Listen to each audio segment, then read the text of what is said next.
조카를 죽이고 왕좌를 훔친 뒤 세조의 인생은 무너지기 시작합니다.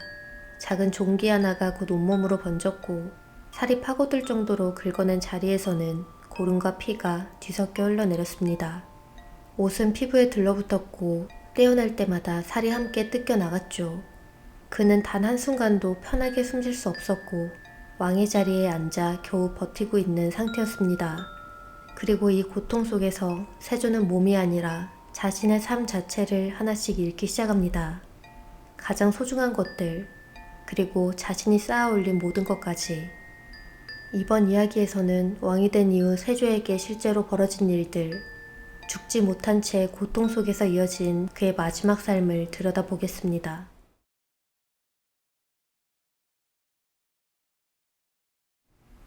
세조를 짓누르던 불안은 이제 그의 몸을 넘어 왕가 전체를 향하기 시작합니다. 가장 먼저 무너진 것은 세조가 가장 아꼈던 장남이었습니다. 왕위를 이어받을 존재였던 의경세자, 세조의 맏아들이자 조선의 다음 왕이 될 아이. 하지만 의경세자는 아직 젊은 나이에 갑작스럽게 세상을 떠나고 맙니다. 세조에게 그것은 단순히 자식을 잃은 슬픔이 아니었는데요. 힘겹게 피로 얻은 왕좌가 다시 흔들릴 수 있다는 불길한 징조처럼 느껴졌을 것입니다. 의경세자가 죽자 세조는 둘째 아들 해양대군을 새로운 세자로 세웁니다. 훗날의 예종입니다. 그리고 이제 왕가의 기대는 예종의 장남에게로 쏠리게 되죠. 그 아이가 바로 인성대군이었습니다. 세조에게 인성대군은 죽은 맏아들의 빈자리 뒤로 간신히 이어진 왕가의 미래였고 조선을 이어갈 마지막 희망 같은 아이였습니다. 그런데 어느 날 그 인성대군이 갑자기 이상한 증세를 보이기 시작합니다. 기록에 따르면 아이는 풍질에 걸렸다고 합니다. 몸의 기운이 갑자기 뒤틀리면서 경련이 일어나고 의식을 잃고 정신조차 또렷하게 붙잡기 어려운 병이었죠. 멀쩡하던 아이의 몸이 갑자기 굳어버리고 팔다리가 뜻대로 움직이지 않고 숨조차 고르게 쉬지 못하는 모습. 세조는 거의 패닉에 가까운 상태가 되는데요. 궁 안의 의원들을 모조리 불러들이고 쓸 수 있는 약은 다 쓰게 해서 무슨 방법이든 동원해 아이를 살리라고 명합니다. 그 말은 명령이라기보다 절규에 가까웠을 것입니다. 이미 맏아들 의경세자를 잃은 세조에게 인성대군은 무너져가는 왕가를 붙들 마지막 끈이었으니까요. 하지만 그 간절함도 죽음을 막지는 못했습니다. 다음날 새벽, 인성대군은 끝내 숨을 거두고 맙니다. 아직 3살 남짓한 어린아이였습니다. 왕가의 미래가 될 아이가 하룻밤 사이에 세상을 떠난 겁니다. 그리고 그 순간 세조의 눈앞에서 또 하나의 왕통이 끊어져 버린 것이었죠. 맏아들에 이어 맏손자까지. 그 순간 세조는 단순한 슬픔을 넘어 설명할 수 없는 공포를 느꼈을지도 모릅니다. 왜 하필 왕위를 이어야 할 자들만 이렇게 차례로 사라지는가. 그리고 바로 그 순간 세조의 머릿속에 오래된 기억 하나가 떠오르게 됩니다. 그날은 아버지 세종의 묘자리를 정하던 날이었는데요. 당시 풍수를 보던 직원이 그 자리를 살펴보더니 이렇게 말합니다. 이곳은 절사 손장자의 자리입니다. 대를 이을 자식이 끊기고 장남을 잃게 될 자리라는 뜻입니다. 하지만 세종은 그 말을 받아들이지 않았는데요. 아버지 태종 곁에 묻히고 싶다며 결국 그 자리를 그대로 선택합니다. 그리고 세월이 흐른 뒤 그 말은 점점 현실이 되어가고 있었죠. 세종의 장남 문종, 그 문종의 장남 단종, 세조의 장남 의경세자, 그리고 예종의 장남 인성대군, 왕위를 이어야 할 장남들만 차례로 사라지고 있었던 것이었죠. 이쯤 되면 우연이라고 넘기기는 어려웠습니다. 왕좌를 얻기 위해 형제와 조카의 피를 끊어냈던 왕. 하지만 이제 그 대가는 자기 가문을 향해 돌아오고 있었습니다. 세조는 그제야 자신이 붙잡은 왕좌가 단순한 권력이 아니라 무언가를 집어삼키는 자리일지도 모른다는 사실을 처음으로 실감했을지도 모르죠. 세조는 여전히 조선의 왕이었습니다. 왕좌도 군대도 나라의 권력도 모두 그의 손에 있었죠. 하지만 그 왕좌 위에서 세조의 마음은 점점 더 불안해지고 있었는데요. 몸은 병으로 망가져가고 있었고 왕가에서는 설명하기 어려운 죽음들이 연이어 일어나고 있었습니다. 그리고 무엇보다 세조를 괴롭히던 것은 어디서든 자신을 향한 시선이었죠. 조카의 왕위를 빼앗아 왕이 된 왕. 그 시선은 세월이 지나도 사라지지 않았습니다. 그러던 어느 날 밤 세조는 신하들과 술자리를 함께합니다. 그 자리에는 세조를 왕의 자리까지 올려놓았던 오랜 공신들이 있었죠. 세조가 특히 신뢰하던 신하 양정도 있었습니다. 그때 양정이 조심스럽게 말을 꺼냅니다. 전하께서는 이미 나라를 안정시키셨습니다. 이제는 정사를 세자께 맡기고 조금 물러나 쉬셔도 되지 않겠습니까? 어쩌면 병으로 점점 쇠약해지는 왕을 걱정한 충심에서 나온 말이었을지도 모릅니다. 하지만 그 말은 세조의 마음속 깊은 곳을 정확히 찔러버리죠. 세조에게 그 말은 다르게 들렸을지도 모릅니다. 전하께서는 이 자리에 있을 자격이 없습니다. 순간 세조의 얼굴이 굳어집니다. 그리고 갑자기 왕의 인장을 뜻하는 옥새를 가져오라고 명하는데요. 옥새가 눈앞에 놓이자 세조는 세자를 불러들이고 분노와 비웃음이 섞인 목소리로 말하죠. 내가 이 자리를 탐내어 왕이 된 줄 아는가? 그렇다면 지금 당장 이 자리를 세자에게 넘겨주겠다.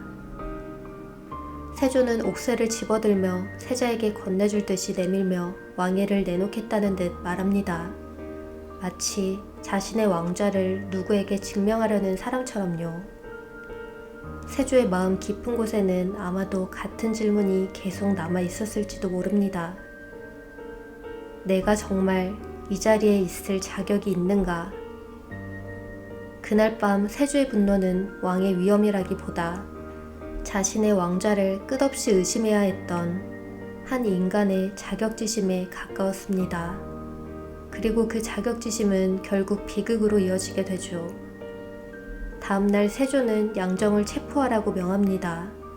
왕의 권위를 의심했다는 이유였는데요. 양정은 곧 혹독한 고문을 당하고 끝내 처형되고 맙니다. 한때 왕을 위해 목숨을 걸었던 신하, 세조를 왕좌에 올려놓았던 공신이었습니다. 하지만 양정의 죽음도 세조의 밤을 조용하게 만들지는 못했습니다. 밤이 되면 세조는 좀처럼 잠들지 못했고 술을 마시고 또 마시며 어둠 속에서 긴 밤을 보내야 했죠. 실제로 세조의 말년 기록을 보면 이상하게 반복되는 장면이 있습니다. 왕의 병은 점점 깊어지고 몸은 점점 망가져 가는데 궁궐에서는 끊임없이 연회가 열립니다. 임금이 신하들과 연회를 베풀었다. 신하들과 술자리를 가졌다. 이런 기록이 세조의 재위 기간 동안 무려 400번 이상 반복됩니다. 세조에게 밤은 너무 길었고 어쩌면 술로 그 긴 밤을 버티고 있었던 것일지도 모르죠. 세조의 말년, 어느 날 그는 신하들 앞에서 이런 말을 남겼다고 전해집니다. 내가 차례를 어기고 외람되게 왕위를 이었으나 덕도 없고 재주도 없다. 다시 생각해보니 참으로 부끄럽다. 나는 조카를 내치고 왕위를 차지했지만 왕의 자질이 없는 사람이다. 그 말을 들은 신하들은 아마 잠시 말을 잇지 못했을지도 모릅니다.